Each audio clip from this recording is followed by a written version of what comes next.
Hey everybody, welcome to Get Busy Watching. I'm your host, Honest Dan. Let's talk movies. Welcome to part 1 of 3 rapid fires for all the movies that I saw in May. Well, I've got a lot to get through, so let's get started.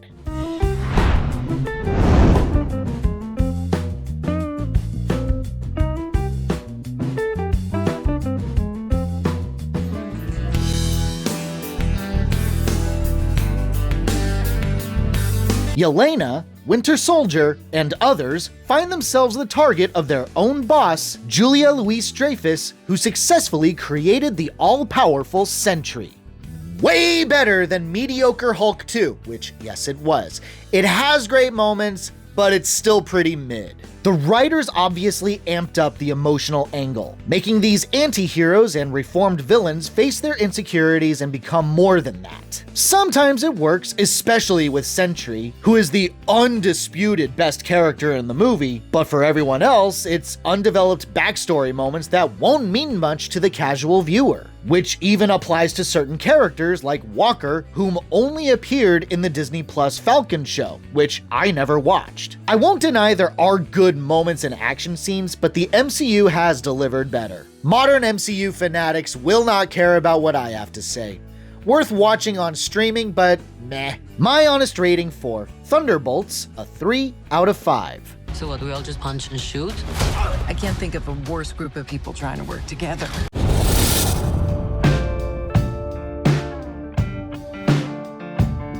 Nicolas Cage wants to buy a house on the beach, but a cult of surfers slowly take things away from him as he can't leave the parking lot. This was almost good. I was with it, and then the ending happened, and now I'm flaccid. The psychological elements are truly engaging and definitely keeps you guessing where this is going and how things will get resolved. Every new thing that happens to poor Nick is gut-wrenching. You properly hate the surfer cultists, and by the middle of the movie, I was downright certain I figured everything out. However, once things started to clear up by the end, it completely recontextualizes the rest of the story, and I was left with way more questions than I started with. Almost to the point where the experience was infuriating for how much didn't end up making sense to me. I don't think this was for me.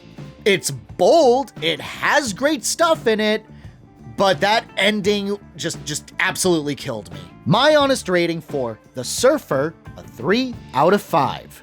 Uncle's Army! I grew up here. Don't live here, don't surf here.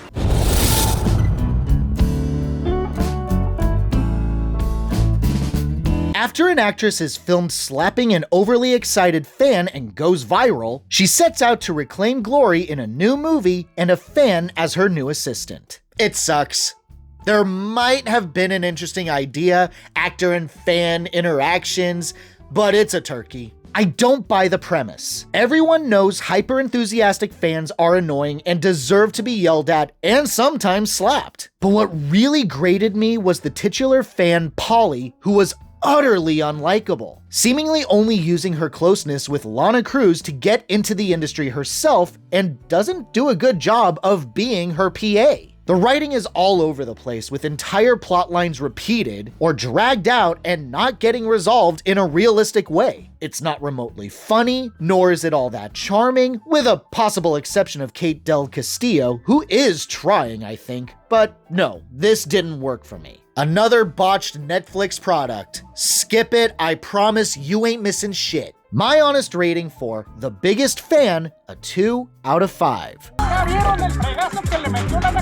Clarito se ve que te la toqué, así no fue. Es que...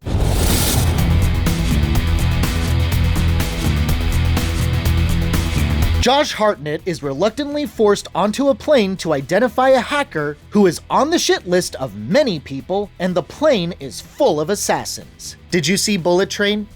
Did you like it? If no, fuck you.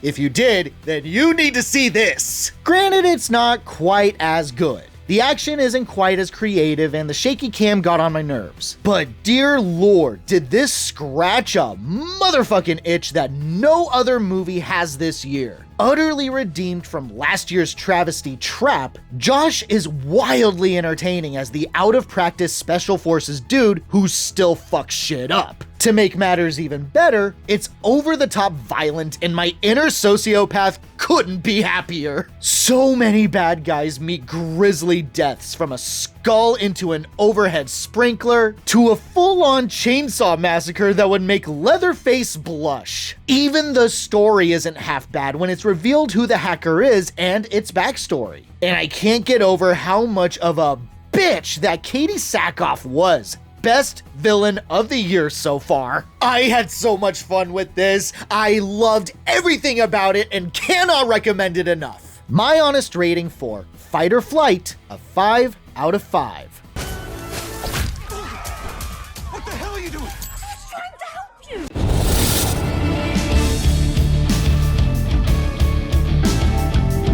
The new girl in town and her local friends are hunted by a serial killer dressed as their small town's mascot, Friendo the Clown. God damn it. It's okay. I mean, it's entertaining, it really is, but it's not Eli Craig's best. It does have some solid characters, though that's more the power of the talented cast and Craig's direction. This alone carries the flick pretty well. They're enjoyable, charismatic for the most part, and even subverts some expectations. The irreverent humor does mostly land, and there are a fair few surprises that make this slasher flick way more interesting and done in a way that I've never seen before. At first, anyway. This dissolves quickly later on, and it's the return of my most hated tropes. The comedy lands, but doesn't always punch like in Tucker and Dale vs. Evil. And let's just say the motivations of Friendo are utterly stupid. It's worth seeing, but if you're expecting Tucker and Dale, you're gonna struggle. My honest rating for Clown in a Cornfield, a strong 3 out of 5. Call 911. Where's the button, Jen? What is this? What What kind of phone is this?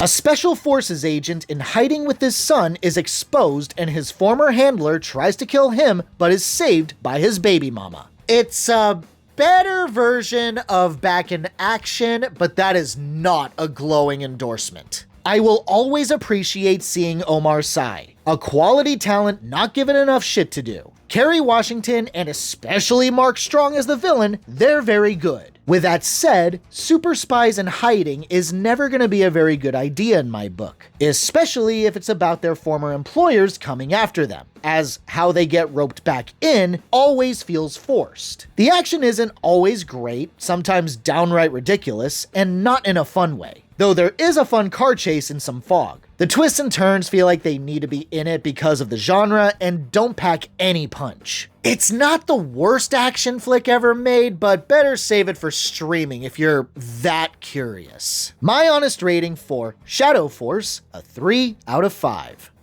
Don't be mad, I was always a better shot. No, Yes. never. What? Thanks so much for watching, you guys. I really appreciate it. Stay tuned for parts 2 and 3 in the coming weeks. In the meantime, have a great day, stay safe and healthy out there, and hope to see you soon.